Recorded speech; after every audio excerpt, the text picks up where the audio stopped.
Welcome to SV6 news సమగ్ర సమాచార వారధి. నేను మీ సతీష్. ఇవాళ ఈవీ న్యూస్లోని ముఖ్యాంశాలు ఏంటో తెలుసుకుందాం. ముందుగా V6 వెలుగు డిజిటల్ పేపర్లో ఉన్నటువంటి 5 PM బులెటిన్ ఒకసారి చూద్దాం. నయా ఛాంపియన్ లోడింగ్. IPL మెగా ఫైనల్కు కౌంట్ డౌన్ స్టార్ట్. 18 ఏళ్ల కల సాకారం అయ్యేది ఎవరికి? మరి కాసేపట్లో RCB వర్సెస్ పంజాబ్ మ్యాచ్. తొలి టైటిల్ కోసం 2 సమబుజ్జీల ఫైట్.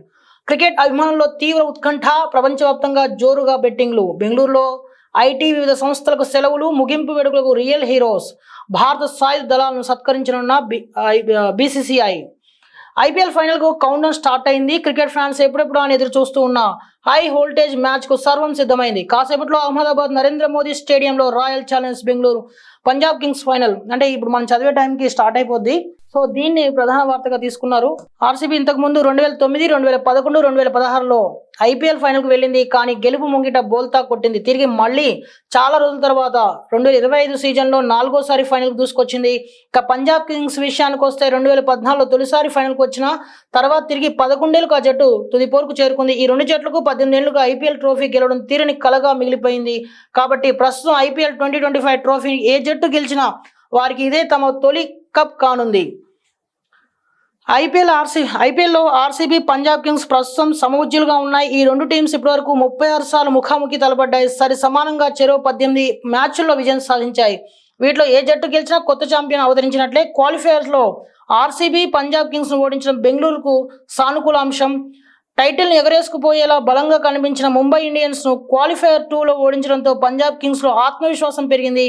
దీంతో ఈ రెండు జట్లలో ఎవరు విజేతగా నిలుస్తారో అని ఇరు జట్లు అభిమానులు ఉత్కంఠగా ఎదురు చూస్తున్నారు. తుది జట్లు అంచనా ఓకే ఫైనల్లో ఎవరు ఉండొచ్చు అని చెప్పేసి Phil Salt, Virat Kohli, Mayank Agarwal, Rajat Patidar, captain Livingstone, Jitesh Sharma, Shepherd, Krunal Pandya, Bhuvneshwar, Yashpal Yadav, Hazlewood, Suyash Sharma వీళ్ళందరూ కూడా బెంగళూరు టీం. ఇక పంజాబ్ విషయానికి వస్తే Prabhsimran, Priyansh, Inglis, Shreyas, Nehal, Shashank, Stoinis, Omarzai, Jamieson, Harshdeep, Chahal, Vijay Kumar, Vyshak వీళ్ళందరూ కూడా గుజరాత్ పంజాబ్ సంబంధించిన టీంలో ఉన్నారు. ఇంకా జోరుగా బెట్టింగ్లు. అహ్మదాబాద్ నరేంద్ర మోదీ స్టేడియంలో royal Challengers Bengaluru Punjab Kings మధ్య ఫైనల్ ఫైట్ కాసేపట్లో షురూ కానుంది. ఈ నేపథ్యంలో ప్రపంచవ్యాప్తంగా బెట్టింగ్లు జోరందుకున్నాయి. RCB పై కెనడా ర్యాపర్ డ్రేక్ భారీగా బెట్టింగ్ పెట్టారు. ఈసారి బెంగళూరు కప్ కొడుతుందని 7.5 లక్షల 7.5 అంటే $7,50,000 అంటే మన కరెన్సీలో చెప్పుకోవాలంటే 6,40,00,000 రూపాయలు బెట్ పెట్టారు. ఒకవేళ RCB గెలిస్తే డ్రేక్ సుమారు 11 కోట్ల రూపాయలు సంపాదించే అవకాశం ఉంది. ఇక డ్రేక్ గత ఏడాది KKR పై $2,50,000 బెట్ పెట్టారు. అప్పుడు ఆ జట్టు టైటిల్ సాధించిన విషయం తెలిసిందే.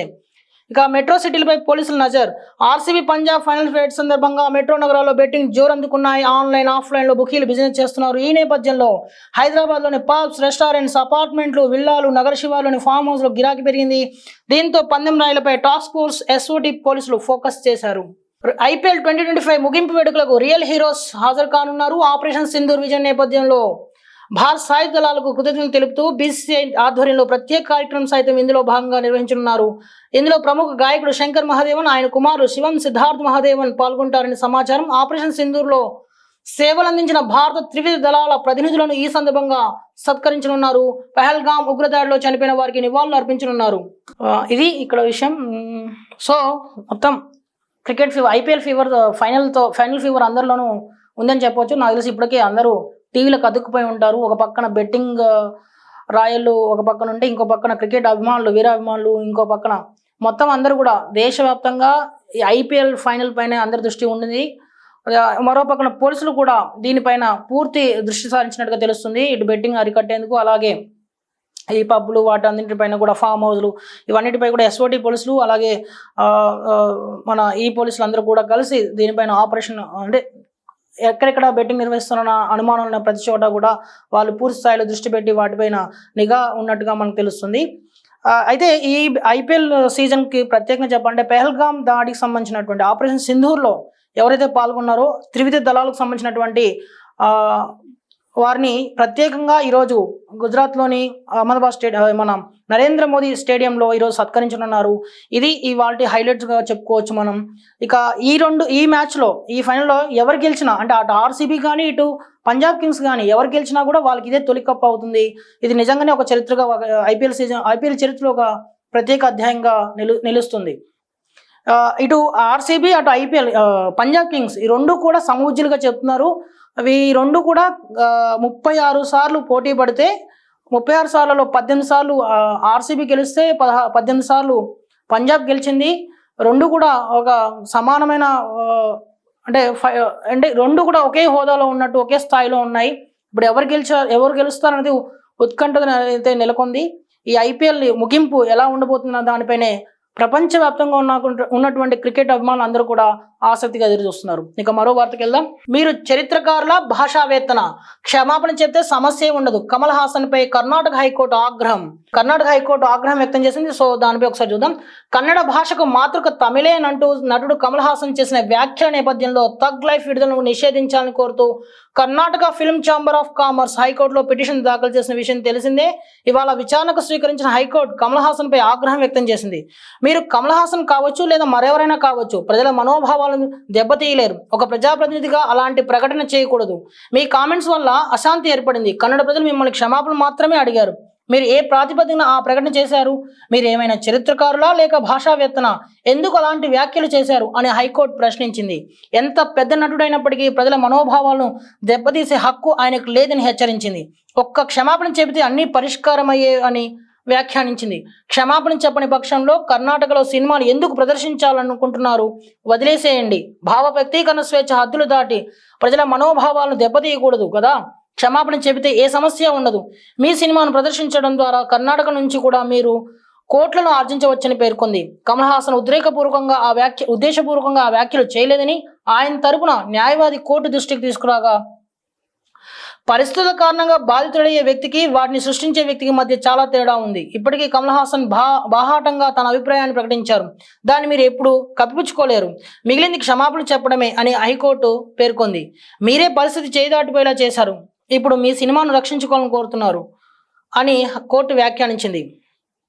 ఇక కమల్ హాసన్ కూడా దీనిపై స్పందిస్తూ కన్నడ భాషపై తాను తప్పుగా మాట్లాడలేదని, క్షమాపణ చెప్పే ప్రసక్తే లేదని నటుడు కమల్ హాసన్ క్లారిటీ ఇచ్చారు. కేసు విచారణ అనంతరం ఆయన మీడియాతో మాట్లాడారు. తాను తప్పు చేయనప్పుడు ఎందుకు క్షమాపణ చెప్పాలన్నారు. కర్ణాటకలో థగ్ లైఫ్ సినిమాను విడుదల చేయడం లేదని ప్రకటించారు. సో కన్నడకి మాతృగా తమిళే అంటూ కమల్ హాసన్ చేసిన వ్యాఖ్యలు తీవ్ర వివాదం సృష్టించిన విషయం తెలిసిందే. కన్నడ భాషాభిమానులందరూ కూడా దీనిపై తీవ్ర స్థాయిలో మండిపడ్డారు. ఇది ఏకంగా అంటే థగ్ లైఫ్ సినిమా విడుదల సందర్భంగా ఆయన చేసిన వ్యాఖ్యలు ఆయన సినిమాకి అడ్డుగా నిలవడంతో కర్ణాటక హైకోర్టులో దీనిపైన తీవ్రమైన వాదనలు కూడా జరిగాయి. ఈ వాదన సందర్భంగా కమల్ హాసన్ పైన హైకోర్టు కూడా తీవ్ర స్థాయిలో మండిపడింది. మీరేమన్నా చరిత్రకారులా లేదా అంటే భాషావేత్తన అంటూ ఆయన ప్రశ్నించింది. ఒక క్షమాపణ చెప్తే సరిపోయేదానికి మీరు ఎందుకు దీన్ని ఇంతగా సాగదీస్తున్నారు అని కూడా హైకోర్టు ఉన్నత న్యాయస్థానం వ్యాఖ్యానించింది. అయితే ఈ వ్యాఖ్యల పైన అంటే న్యాయస్థానంలో వాదన అనంతరం కమల్ హాసన్ కూడా స్పందిస్తూ తాను తప్పు చేయలేదని, క్షమాపణ చెప్పాల్సిన అవసరం కూడా లేదనుకుంటే అవసరమైతే కర్ణాటకలో తన సినిమాను కూడా విడుదల చేయబోనని కూడా ఆయన ప్రకటించారు. ఇది ఇక మరొక వార్తకి వెళ్తే, 5వ కేబినెట్ మీటింగ్ సచివాలయంలో మధ్యాహ్నం 3 గంటలకు స్టార్ట్. కీలక అంశాలపై చర్చించే అవకాశం. యువ వికాసం, రైతు భరోసా, ఇందిరమ్మ ఇండ్లపై డిస్కస్. ఉద్యోగుల సమస్యలపై కీలక నిర్ణయం. ఈ నెల 5న ముఖ్యమంత్రి రేవంత్ రెడ్డి అధ్యక్షతన రాష్ట్ర మంత్రివర్గ సమావేశం, తెలంగాణ రాష్ట్ర మంత్రివర్గ సమావేశం జరగనుంది. సచివాలయంలో మధ్యాహ్నం 3 గంటలకు జరిగే ఈ సమావేశంలో రాజీవ్ యువ వికాసం, వానాకాలం పంటలు, ఇందిరమ్మ ఇండ్లు, భూభారతిపై చర్చించే అవకాశం ఉంది. ఇవాళ ప్రారంభమైన రెవెన్యూ సదస్సులో వస్తున్న ఆర్జీలు, తీసుకోవాల్సిన చర్యలు కూడా చర్చకు వచ్చే అవకాశం ఉంది. ప్రభుత్వ ఉద్యోగుల సమస్యలపై అధికారుల కమిటీ నివేదికపై చర్చించి నిర్ణయం తీసుకునే అవకాశం ఉందని సమాచారం. వర్షాకాలం ప్రారంభమైన నేపథ్యంలో ఎరువులు, విత్తనాల సమస్యపైన చర్చ జరగనుంది. అదే సమయంలో రైతు భరోసాకు సమకూర్చాల్సిన నిధుల గురించి కూడా చర్చకు వచ్చే అవకాశం ఉంది. కాళేశ్వరం కమిషన్ విచారణ నేపథ్యంలో ఎన్డీఎస్ఏ విజిలెన్స్ నివేదికలపై కేబినెట్లో చర్చ జరగనుంది. బనకచర్ల, పోలవరం ప్రాజెక్టు నిర్మాణం నేపథ్యంలో అనుసరించాల్సిన వ్యూహం పైన డిస్కస్ చేస్తారని సమాచారం. ప్రైవేటు విద్యా సంస్థల్లో ఫీజుల నియంత్రణ, విద్యారంగ సమస్యలు, ప్రభుత్వ పాఠశాలలో బలోపేతంపై చర్చిస్తారని సమాచారం. ఇక ఈ నెల 5న తెలంగాణ రాష్ట్ర కేబినెట్ సమావేశం జరగనుందని చెప్పేసి వార్త అయితే వచ్చింది. అంటే పలు కీలక అంశాలపై వానాకాలం పంటలు అలాగే యువ వికాసం పైన ఇలాగ రకరకాల అంశాలపై చర్చలు జరగనుండగా మనకు తెలుస్తోంది. కాళేశ్వరం కమిషన్ విచారణ నేపథ్యంలో ఎన్డీఎస్ఏ విజిలెన్స్ నివేదికలపై కేబినెట్ లో చర్చ జరగనున్నట్టుగా మనకు తెలుస్తుంది. అలాగే ఏపీలో చేపట్టిన ఏపీ ప్రాజెక్టులు బనకచెర్ల పోలవరం ప్రాజెక్టు నిర్మాణ నేపథ్యంలో కూడా అంటే రాష్ట్ర ప్రభుత్వం వ్యవహరించాల్సిన వ్యూహంపై కూడా చర్చ జరగనుందని చెప్పేసి మనకు తెలుస్తుంది. ఇక అలాగే స్కూల్ స్టార్ట్ అవుతున్నాయి. ఈ స్కూల్ స్టార్ట్ కావుతున్న నేపథ్యంలో ఫీజుల నియంత్రణ పైన కూడా కేబినెట్ చర్చకు తీసుకున్నగా మనకు తెలుస్తుంది. దాంతోపాటు ప్రభుత్వ పాఠశాల బలోపేతంపై కూడా కేబినెట్ సమావేశంలో మంత్రులు చర్చించనున్నారు. ఇక మరో వార్తకి వెళ్తే, నష్టాన్ని కాదు విజయాన్ని చూడాలి, రక్తం నీరు కలిసి ప్రవహించవు, న్యూక్లియర్ బ్లాక్మెయిల్ సహించం, పాక్ దాడిలో కొన్ని ఎస్టాబ్లిష్మెంట్స్ దెబ్బతిన్నాయి, సిడిఎస్ అనిల్ చౌహాన్. యుద్ధం అన్నప్పుడు చిన్న చిన్న నష్టాలు జరుగుతాయని, వాటికన్నా ఏం సాధించామనేది ముఖ్యమని, నష్టాన్ని కాదు సాధించిన విజయాన్ని చూడాలని సిడిఎస్ అనిల్ చౌహాన్ అన్నారు. ఉగ్రవాదాన్ని ప్రోత్సహించడం పాకిస్తాన్ ఆపేయాలన్నారు. పూణేలో department of defence and strategical studies లో ఏర్పాటైన ఓ కార్యక్రమానికి అనిల్ చౌహాన్ హాజరయ్యారు. ఈ సందర్భంగా ఆపరేషన్ సింధూర్ను ఆయన ప్రస్తావించారు. పాక్ జరిపిన వైమానిక దాడిలో భారత ఆర్మీకి చెందిన కొన్ని ఎస్టాబ్లిష్మెంట్స్ దెబ్బతిన్నాయని చెప్పారు. పహల్గామ్ ఉగ్రదాడికి ప్రతీకారం తీర్చుకుంటామని పాకిస్తాన్కి ముందుగానే సమాచారం ఇచ్చామని అనిల్ చౌహాన్ చెప్పారు. ప్రతిదాడులు తీవ్రంగా ఉంటాయని ముందుగానే చెప్పి మరీ దెబ్బ కొట్టామని ఆయన పేర్కొన్నారు. పాకిస్తాన్పై సర్జికల్ స్ట్రైక్స్ నిర్వహించనున్నట్లు మే 7వ తేదీ నాడే ఆ దేశానికి తెలియజేస్తామని స్పష్టం చేశారు. మే 10వ తేదీన అర్ధరాత్రి దాటిన తర్వాత 1 గంటకు దాడులు ఆరంభమయ్యాయని, 48 గంటల్లో భారత్ను మోకరిల్లేలా చేయాలనే ఉద్దేశంతో పాకిస్తాన్ తొలుత ఈ దాడును చేపట్టిందని ఆయన వివరించారు. కాల్పుల విరమణ ఒప్పందాన్ని పదే ఉల్లంఘించడం వంటి కవ్వింపు రెచ్చగొట్టే చర్యల ద్వారా భారత్తో యుద్ధ తీవ్రతను పెంచడానికి కారణమైందని అన్నారు. సిడిఎస్ అనిల్ చౌహాన్ ఈరోజు మరోసారి ఆపరేషన్ సింధూర్పై తన అభిప్రాయాన్ని వ్యక్తం చేశారు. యుద్ధంలో జరిగిన నష్టాన్ని కాదు, ఏదైతే మనకు విజయం చేకూరుతుందో దాన్నే చూడాలని చెప్పేసి ఆయన అంటున్నారు. ఇక పాకిస్తాన్ చేపట్టిన చర్యల వల్లే ఇండియా ఒక అడుగు ముందుకేయాల్సి వచ్చిందని, కవ్యం చర్యలు పాల్పడింది పాకిస్తాన్ అని చెప్పేసి ఆయన ఆ కార్యక్రమంలో మాట్లాడారు. అయితే పాకిస్తాన్ చేసిన దాడుల వల్ల కొన్ని ఎస్టాబ్లిష్మెంట్స్ అయితే నష్టం చేకూరాయని ఆయన మరోసారి తన అభిప్రాయాన్ని వ్యక్తం చేశారు. అంటే మరోసారి ప్రకటన చేశారు. సో ఇండియాకైతే నష్టం జరిగింది, కానీ ఆపరేషన్ సింధూర్ ద్వారా మనం సాధించిన విజయం ఏంటనేదే మనకు ముఖ్యమని చెప్పేసి ఆయన అంటున్నారు. ఇక మరో వార్త, అంబేద్కర్ పేరు చెప్పి ఆర్ఎస్పీ లూటీ, యూనిఫామ్స్ దుప్పట్లను వదలలేదు, 240 మంది పిల్లల కోడింగ్ 4 కోట్ల, గురుకులాలపై విజిలెన్స్ విచారణ చేయాలి, బండారం బయటపెట్టిన సామ రామ్మోహన్ రెడ్డి. ఆర్ఎస్పీపై కాంగ్రెస్ అధికార ప్రతినిధి సామ రామ్మోహన్ రెడ్డి సంచలన వ్యాఖ్యలు చేశారు. గురుకులాలపై విజిలెన్స్ చేపట్టాలని ఆయన ఆర్ఎస్పీ లూటీ చేశారని చెప్పేసి ఆయన అంటున్నారు. ఆ వార్త పూర్తి కథనాన్ని మనం ఒకసారి చదువుకుందాం.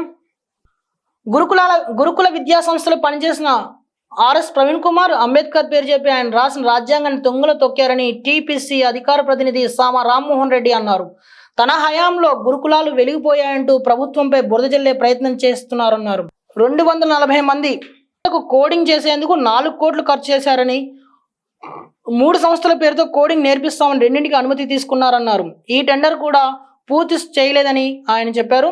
ఐఐటి జేఈఈ ఆన్లైన్ కోర్సుకి 20 కోట్లు ఖర్చు పెట్టారని చెప్పారు. 1,20,000 మంది కోడింగ్కి శిక్షణ ఇస్తున్నట్టు చెప్పారు. గురుకుల పాఠశాల అవినీతిపై ప్రభుత్వం విజిలెన్స్ విచారణ జరిపించాలని కోరారు. పిల్లల యూనిఫామ్స్ దుప్పట్లను వదలలేదని ఆరోపించారు. ఆర్ఎస్పీపై సామ రామ్మోహన్ రెడ్డి చేసిన తీవ్ర ఆరోపణలు అయితే చేశారు. అంటే 240 మంది పిల్లలకు కోడింగ్ చేసేందుకు 4 కోట్లు ఖర్చు పెట్టారని, 3 సంస్థల పేరుతో కోడింగ్ నేర్పిస్తామని 2ంటికి మాత్రమే అనుమతి తీసుకున్నారన్నారు. అయితే ఈ అవకతవకలపై ఖచ్చితంగా చర్చ అంటే విజిలెన్స్ విచారణ జరగాల్సిందే అని చెప్పేసి ఆయన అంటున్నారు. తన బండారం బయటపడుతుంది, ఆర్ఎస్పీ బండారం బయటపడుతుందని చెప్పేసి సామ రామ్మోహన్ రెడ్డి వ్యాఖ్యానిస్తున్నారు. ఫస్ట్ క్లాస్ నుంచే మిలిటరీ ట్రైనింగ్, ప్రాథమిక స్థాయి నుంచి దేశభక్తి, క్రమశిక్షణ, శారీరక వ్యాయామం, స్కూల్ విద్యార్థులు, రిటైర్డ్ సైనికులతో శిక్షణ. మహారాష్ట్ర సర్కార్ సంచలన నిర్ణయం. మహారాష్ట్ర ఒక సంచలన నిర్ణయం తీసుకుంది. చిన్నప్పటి నుంచి 1వ తరగతి నుంచే ఆర్మీ అంటే మిలిటరీ ట్రైనింగ్ ఇవ్వాలి విద్యార్థులకు అని చెప్పేసి. అదేంటో ఒకసారి చదువుదాం కథనం పూర్తిగా. మహారాష్ట్ర సర్కార్ సంచలనాత్మక నిర్ణయం తీసుకుంది. ఇకపై ఫస్ట్ క్లాస్ నుంచే విద్యార్థులకు బేసిక్ మిలిటరీ ట్రైనింగ్ ఇప్పించేందుకు సిద్ధమవుతోంది. ప్రాథమిక స్థాయి నుంచే దేశభక్తి, క్రమశిక్షణ, శారీరక వ్యాయామం వంటి సద్గుణాలు పెంపొందించనుంది. ఈ విషయాన్ని నేరుగా మహారాష్ట్ర విద్యాశాఖ మంత్రి దాదా భూసే వెల్లడించారు. చిన్నపిల్లలుగా ఉన్నప్పటి నుంచి వీటిపై శిక్షణ ఇవ్వడం వల్ల అత్యవసర పరిస్థితుల్లో ఎలా స్పందించాలనే దానిపై వారికి అవగాహన వస్తుందన్నారు. ఇందుకోసం పీఈటీలు, నేషనల్ క్యాడెట్ కార్ప్స్ అంటే ఎన్సీసీ, స్కౌట్స్, గైడ్స్తో పాటు 2.5 లక్షల మంది రిటైర్డ్ సైనికుల సహాయం తీసుకుంటామని ఆయన పేర్కొన్నారు. ఈ కార్యక్రమం ద్వారా విద్యార్థులు దేశం పట్ల ప్రేమ పెరుగుతుందన్నారు. ఈ ప్రతిపాదనకు ముఖ్యమంత్రి దేవేంద్ర ఫడ్నవీస్ సానుకూలంగా స్పందించారని చెప్పారు. పహల్గామ్లో జరిగిన ఉగ్రదాడి అనంతరం భారత ప్రభుత్వం చేపట్టిన ఆపరేషన్ సింధూర్ నేపథ్యంలో ఈ ప్రతిపాదన తీసుకొచ్చినట్లు తెలిపారు. చాలా దేశాల్లో అంటే ఆర్మీ మన మిలిటరీ ట్రైనింగ్తో ఉంటాయి. అంటే ఉత్తర కొరియా లాంటి దేశాలు, చైనా లాంటి దేశాల్లో చిన్నప్పటి నుంచే విద్యార్థులకు ఒక మిలిటరీ ట్రైనింగ్ లాంటిది ఇస్తూ ఉంటారు. సో ఇది మహారాష్ట్ర కూడా తీసుకున్నట్టుగా మనకు తెలుస్తుంది. ఆ రాష్ట్ర విద్యాశాఖ మంత్రి స్వయంగా ప్రకటించారు. అంటే ఫస్ట్ క్లాస్ నుంచే విద్యార్థికి దేశభక్తిని, క్రమశిక్షణను పెంపొందించేలాగా మిలిటరీ ట్రైనింగ్ ఇవ్వబోతున్నామని చెప్పేసి ఆయన అన్నారు. అంటే ఉగ్రదాడులు జరిగినప్పుడు ఎలా బయటపడాలనేది కూడా తెలుస్తుందని చెప్పేసి ఆయన ఉద్దేశంలో మాట్లాడినది తెలుస్తుంది మనకి. దాదాపు 2.5 లక్షల మంది రిటైర్డ్ ఉద్యోగుల్ని ఆర్మీ వాళ్ళని రిక్రూట్ చేసుకుంటామని, అలాగే ఎన్సీసీ, స్కౌట్స్ అండ్ గైడ్స్ సంబంధించిన సంస్థల నుంచి కూడా సహాయం తీసుకుంటామని చెప్పేసి ఆయన అంటున్నారు. సో పూర్తి స్థాయిలో ఒక సైనిక శిక్షణ అనేది విద్యార్థులకు అందించాలని ఒక కృతనిశ్చయంతో ఆ రాష్ట్ర ప్రభుత్వం ఉన్నట్టుగా మనకు తెలుస్తుంది. ఆ రాష్ట్ర ముఖ్యమంత్రి దేవేంద్ర ఫడ్నవీస్ కూడా దీనికి అంగీకరించారని, త్వరలో ఇది ప్రారంభమవుతుందని చెప్పేసి అక్కడ విద్యాశాఖ మంత్రి మనకి ప్రకటన అయితే చేశారు. సో ఇది ఒక రకంగా చెప్పండి మంచి నిర్ణయం అని చెప్పొచ్చు మనం.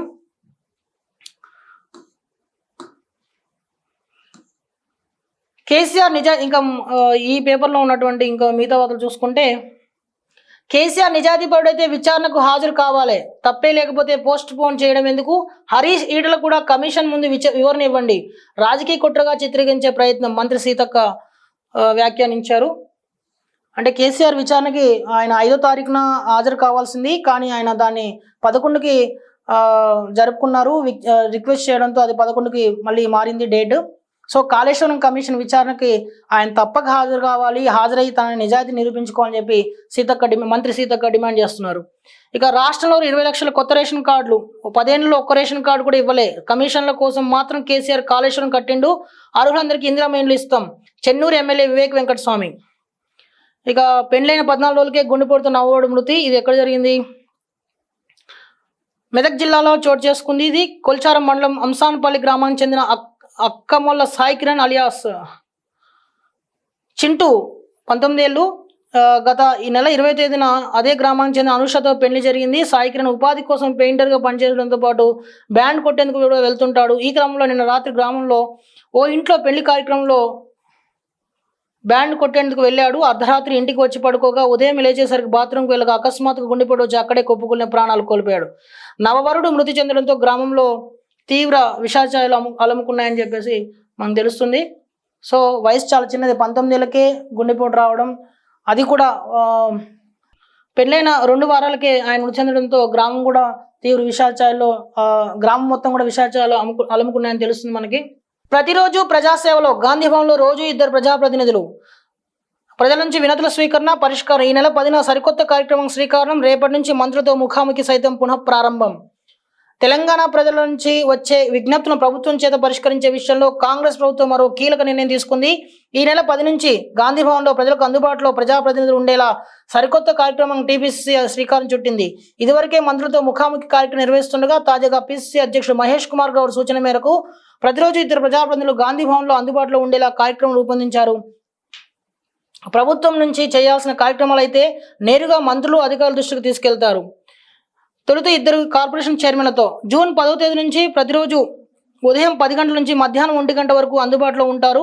వీరు ప్రజల నుంచి వచ్చిన విజ్ఞప్తులను స్వీకరించి వాటిని ప్రభుత్వం చేత పరిష్కరించేలా కృషి చేయనున్నట్లు టీపీసీ ఓ ప్రకటనలో వెల్లడించింది. తొలుత రోజుకు 2 కార్పొరేషన్ చైర్మన్లు గాంధీ భవన్లో అందుబాటులో ఉండనుండగా ఆ తర్వాత అంటే ఎంపీలు, ఎమ్మెల్యేలు, ఎమ్మెల్సీలు, ఇతర ప్రజాప్రతినిధులు ప్రతిరోజు 2 చొప్పున గాంధీ భవన్లో అందుబాటులో ఉండనున్నారు. అనివార్య కారణాలతో ఆగిపోయిన గాంధీ భవన్లో మంత్రులతో ముఖాముఖి కార్యక్రమం రేపటి నుంచి మళ్ళీ పునఃప్రారంభం కాబోతున్నది. రేపు ఉదయం 11 గంటల నుంచి మధ్యాహ్నం 1 గంట వరకు మంత్రి పొన్నం ప్రభాకర్ ప్రజలకు అందుబాటులో ఉండనున్నారు. ప్రజాపాలనలో భాగంగా మంత్రులతో ముఖాముఖి కార్యక్రమాన్ని 2024లో టీపీసీసీ ప్రారంభించింది. అయితే ఇటీవల ఈ కార్యక్రమాన్ని అనివార్య కారణాల వల్ల నిర్వహించడం లేదు. ఈ క్రమంలో పీసీసీ చీఫ్ చొరవతో రేపటి నుంచి తిరిగి ప్రారంభించినట్లు అధికార పార్టీ పేర్కొంది. ప్రతిరోజు ప్రజాసేవ అనే కార్యక్రమాన్ని టీపీసీ చేపట్టింది. ఈ నెల 10 నుంచి అది ప్రారంభించినట్టుగా పీసీసీ తన అధికార ప్రకటనలో పేర్కొంది. అంటే ప్రతిరోజు ఒక 2 ప్రజాప్రతినిధులు ఆ కార్యక్రమంలో పాల్గొంటారు. గాంధీ భవన్లో రోజు 10 గంటల నుంచి మధ్యాహ్నం 1 గంట వరకు ఈ కార్యక్రమం నిర్వహించినట్టుగా తెలుస్తుంది. అంటే ప్రజల నుంచి వచ్చే విజ్ఞప్తులను నేరుగా స్వీకరించి వాటిని ప్రభుత్వంతో పరిష్కారం అయ్యేలా చేయాల్సిన బాధ్యత వీళ్ళపై ఉంటుంది. ఇది నిజం చెప్పండి మంచి కార్యక్రమంగా మనం చెప్పుకోవచ్చు. ఇక తుని రైలు కేసు రీఓపెన్ చేయం, మళ్లీ విచారించే ఆలోచన విరమించుకోండి, అధికారులకు ఏపీ ప్రభుత్వం ఆదేశాలు. కాపు ఉద్యమ నిరసనలో భాగంగా తునిలో రైలుకు నిప్పిపెట్టిన కేసు రీఓపెన్ పై ఏపీ ప్రభుత్వం సంచలన నిర్ణయం తీసుకుంది. తమకు ఈ కేసును రీఓపెన్ చేసే ఉద్దేశం లేదని, తిరిగి విచారణ చేయాలని హైకోర్టులో పిటిషన్ వేసే ఆలోచన కూడా లేదని స్పష్టం చేసింది.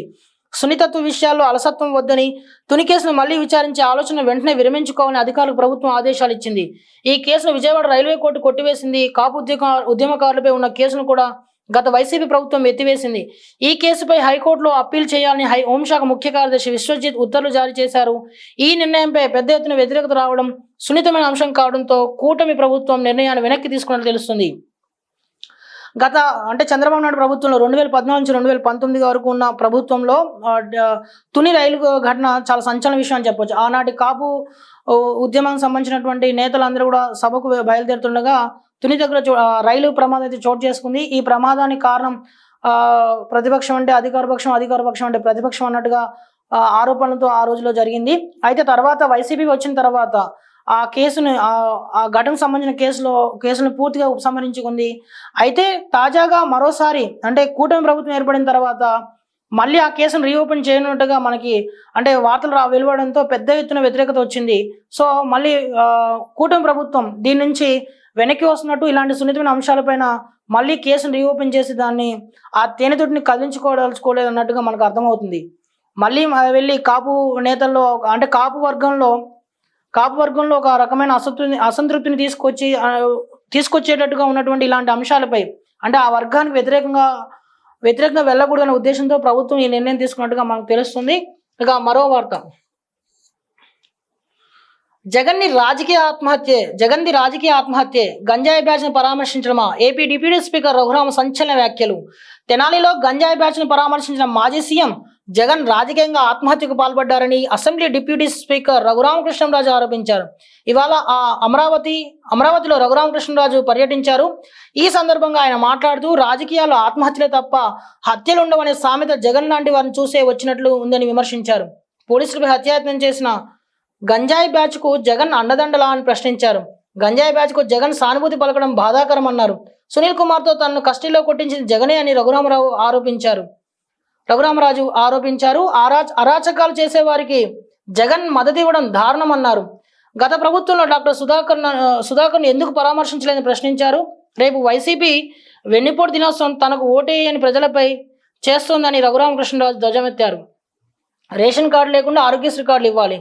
తెల్ల రేషన్ కార్డుతో సంబంధం లేకుండా ఎన్టీఆర్ ఆరోగ్యశ్రీ కార్డును జారీ చేస్తే రేషన్ బియ్యం స్మగ్లింగ్ పూర్తి స్థాయిలో అరికట్టే అవకాశం ఉంటుందని రఘురామకృష్ణరాజు తెలిపారు. ఆంధ్రప్రదేశ్ శాసనసభ పిటిషన్ల కమిటీ సమావేశం ఇవాళ అసెంబ్లీ ప్రాంగణంలో జరిగింది. సమావేశం అనంతరం కమిటీ సభ్యులు అనకాపల్లి ఎమ్మెల్యే కొనతాల రామకృష్ణ, విశాఖపట్నం ఉత్తర ఎమ్మెల్యే పి విష్ణుకుమార్ రాజుతో కలిసి ఆయన విలేకరులతో మాట్లాడారు. ఆరోగ్యశ్రీ ఇతర పథకాలకు తెల్ల రేషన్ కార్డే ప్రాతిపదికగా తీసుకోవడం అవసరం లేని వారు కూడా దీన్ని పొందుతున్నారని చెప్పారు. రేషన్ కార్డు తీసుకోవడం వల్ల రేషన్ బియ్యం దుర్వినియోగం అవుతుందని స్పష్టం చేశారు. ఈ విషయాన్ని ప్రస్తావిస్తూ రాష్ట్ర ప్రభుత్వానికి తమ కమిటీ త్వరలోనే ప్రతిపాదన పంపనున్నట్లుగా ఆయన తెలిపారు. అంటే ఇటీవల దళిత యువకులపై పోలీసులు లాఠీ చార్జ్ చేశారు, వారిని అంటే హింసించారన్న ఏపీలో ఒక వార్త సంచలనం సృష్టించిన విషయం తెలిసిందే. దీనిపై వైసీపీ అధినేత మాజీ సీఎం జగన్ ఎవరైతే అంటే దళిత యువకులు ఉన్నారో వారిని ఇవాళ పరామర్శించడానికి వెళ్ళారు. దీనిపై స్థానికంగా అంటే ఏపీలో తీవ్ర వ్యతిరేకత కూడా వ్యక్తమైంది. అంటే గంజాయి బ్యాచ్ని ఎట్లా పరామర్శిస్తారు అంటే వాళ్ళకి జగన్ అండదండలు ఉన్నాయా అని చెప్పేసి అక్కడ ఉన్నటువంటి అధికార పార్టీ నాయకులు అందరూ కూడా విమర్శిస్తున్నారు. అంటే గతంలో సుధాకర్ అనే డాక్టర్ని నడి రోడ్డుపై పోలీసులు కొట్టినప్పుడు ఆయన ఏమయ్యారని చెప్పేసి, అలాగే మరో ఎమ్మెల్సీ కారులోనే ఒక దళిత యువకుడిని కారులో మృతదేహాన్ని తీసుకెళ్లి ఇంటికాడ వదిలిపెట్టినప్పుడు కానీ, లేకపోతే ఒక దళిత యువకుడిని శిరోముండనం చేసిన కేసులో కానీ, ఇలాంటి చాలా కేసులు ఉన్నాయి. వీటన్నిటిపై జగన్ ఆ రోజు ఎందుకు స్పందించలేదని చెప్పి అధికార పార్టీ నాయకులు అయితే ప్రశ్నిస్తున్నారు. అంటే గంజాయి బ్యాచ్ అక్కడ దొరికిన మొన్న ఎవరైతే పోలీసులు కొట్టారో, ఎవరినైతే పోలీసులు కొట్టారో వాళ్ళందరూ కూడా కేసుల్లో ఉన్నవారిని రౌడీ షీట్లో ఉన్న వాళ్ళని జగన్ పరామర్శించడం నిజంగా అది ఆత్మహత్య సదృశ్యం అని చెప్పేసి ఇవాళ ఏపీ డిప్యూటీ స్పీకర్ రఘురామకృష్ణరాజు కూడా వ్యాఖ్యానించారు. ఇట్లా జగన్మోహన్ రెడ్డిపై అయితే విమర్శలు వెల్లువెత్తున్నాయి. ఇక మరో వార్త చూద్దాం మనం. మిస్ వరల్డ్ పోటీల ఖర్చులపై చర్చకు సిద్ధమా? ఖర్చు 31 కోట్లే, అందులో 21 కోట్లు స్పాన్సర్లే. ప్రతిపక్షాలకు మంత్రి జూపల్లి సవాల్. మిస్ వరల్డ్ 2025 పోటీలకు రాష్ట్ర ప్రభుత్వం చేసిన ఖర్చులపై ప్రతిపక్షాలు చర్చ సిద్ధమా? తెలంగాణ భవన్కు రావాలా, అబిడ్స్ చౌరస్తాకు రావాలని మంత్రి జూపల్లి కృష్ణారావు సవాల్ విసిరారు. అందాల పోటీలకు ప్రభుత్వం 200 కోట్లు ఖర్చు చేసినట్లు హరీష్ రావు ఆరోపణలు చేశారని, అయితే ఆయన నిరూపిస్తారా అని ప్రశ్నించారు. పోటీల నిర్వహణకు ప్రభుత్వం కేవలం 31 కోట్లు ఖర్చు చేసిందని, ఇందులో 21 కోట్ల రూపాయల స్పాన్సర్ల ద్వారానే వచ్చిందని, మరో 12 కోట్ల ఆదాయంపై ఒప్పందాలు ఉన్నాయని మంత్రి తెలిపారు. అవి వస్తే ప్రభుత్వం ఖర్చు చేసింది ఏమీ ఉండదని, ఒకవేళ రాకపోతే కేవలం 12 కోట్లకు మాత్రమే వ్యయం చేసినట్టు అవుతుందని వెల్లడించారు. మిస్ వరల్డ్ కంటెస్టెంట్లకు ఇచ్చిన ఇందులో ప్లేట్ మీట్స్ ఖరీదు 1,00,000 అని అబద్ధాలు ప్రచారం చేస్తున్నారని, నిజానికి ప్లేట్ భోజనం ఖర్చు 8,250 రూపాయలు మాత్రమే ఆయన అన్నారు. అలాగే వారికి 30 తులాల బంగారం ఇచ్చారనేది అబద్ధమని, 30 తులాలు కాదు కదా 3 గ్రాములు కూడా ఇవ్వలేదన్నారు. అయితే మిస్ వరల్డ్ పోటీలపై అంటే పోటీల నిర్వహణని తెలంగాణ ప్రభుత్వం రేవంత్ సర్కార్ ప్రతిష్టాత్మకంగా తీసుకున్న విషయం మనందరికీ తెలిసిందే. అయితే ఆ పోటీలకి దాదాపు 200 కోట్ల రూపాయలు ఖర్చు పెట్టిందని సర్కార్ ప్రతిపక్ష బీఆర్ఎస్ తీవ్ర స్థాయిలో ఆరోపణలు చేస్తుంది. ఆ పార్టీకి సంబంధించినటువంటి కీలక నేతలు కూడా దీనిపై తీవ్ర స్థాయిలో మండిపడుతున్నారు, ఆరోపణలు కూడా గుప్పిస్తున్నారు, విమర్శలు చేస్తూ ఉన్నారు. రైతులకు ఏం పెట్టకుండా, రైతులను చూడకుండా, రైతులకు సంబంధించిన పథకాలు అమలు చేయకుండా రాష్ట్ర ప్రభుత్వం అందాల పోటీలకే అందాల పోటీలని పైన ఎక్కువ ఫోకస్ చేసిందన్న విమర్శలు ఉన్నాయి. సీఎం రేవంత్ రెడ్డి కూడా పదే అందాల భామలతో ఫోటోలు దిగడానికి వెళ్ళారు అన్నట్టుగా వీళ్ళు బీఆర్ఎస్ అయితే ఏకంగా విమర్శలు చేస్తూ వచ్చింది. ఏకంగా వాళ్ళు ప్లేట్ భోజనం 1,00,000 రూపాయలు ఖర్చు పెట్టారని, వాళ్ళకి 30 తులాల బంగారం ఇచ్చారని చెప్పేసి కూడా రకరకాల అయితే ఆరోపణలు ఉన్నాయి. ఈ ఆరోపణలన్నిటిపైన ఇవాళ మంత్రి జూపల్లి కృష్ణారావు తీవ్ర స్థాయిలో స్పందించారు. వారందరూ కూడా కౌంటర్ ఇచ్చినట్టుగా మాట్లాడారు.